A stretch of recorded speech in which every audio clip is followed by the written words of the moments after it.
মধ্যরাতে আচমকায় নেমে এলো ভয়ঙ্কর শিলাবৃষ্টি আর মুহূর্তের মধ্যে তছনছ হয়ে গেল গোটা মেখলিগঞ্জ ব্লকের উচলপুকুরির খুমারবাড়ি এলাকায়। এই পাথরের মতো শিলাবৃষ্টিতে ব্যাপক ক্ষয়ক্ষতি হয়েছে। স্থানীয়দের অভিযোগ, বাড়ির চাল ভেঙে ঘরের ভেতর ঢুকে পড়েছে শিলা। থাকার ঘর, রান্নাঘর, গোয়ালঘর কিছুই রক্ষা পায়নি। সারা রাত ঘুমোতে পারেনি এলাকার মানুষ। কারো ঘর বসবাসের অযোগ্য, কারো সবকিছু ভেঙে চুরমার।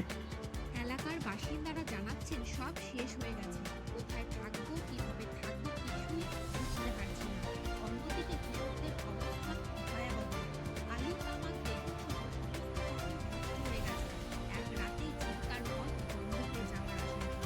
ক্ষতিগ্রস্তদের দাবি প্রশাসন যেন পুরো এলাকায় সব খতিয়ে দেখে এবং ক্ষতিপূরণের ব্যবস্থা করে।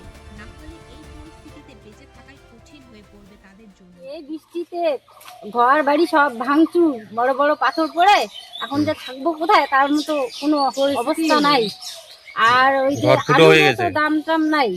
এখন যে কি করে কি করব, প্রশাসনের কাছে আমাদের আবেদন, আমরা এর ক্ষতিপূরণ চাই।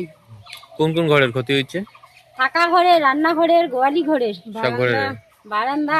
তোমাদের কোন কোন ঘরের ক্ষতি হয়েছে? আমার তো থাকা ঘর, বারান্দা, সব আকারে রান্নাঘর, আলু টালু সব আকার জল এক হাঁটু হয়ে আছে।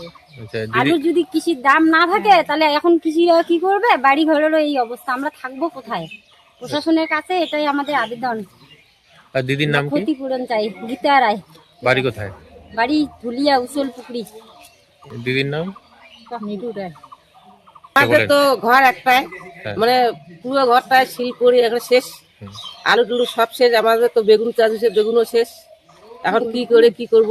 রাতে শুয়েছেন কোথায়? রাতে থাকার মতো কোনো ব্যবস্থা নাই। বিছানার মধ্যে সবকিছু জল পড়ে গেছে, সব ভিজে গেছে। তারপর সবকিছু। দিদির নামটা? নামটা ভারতী রায়।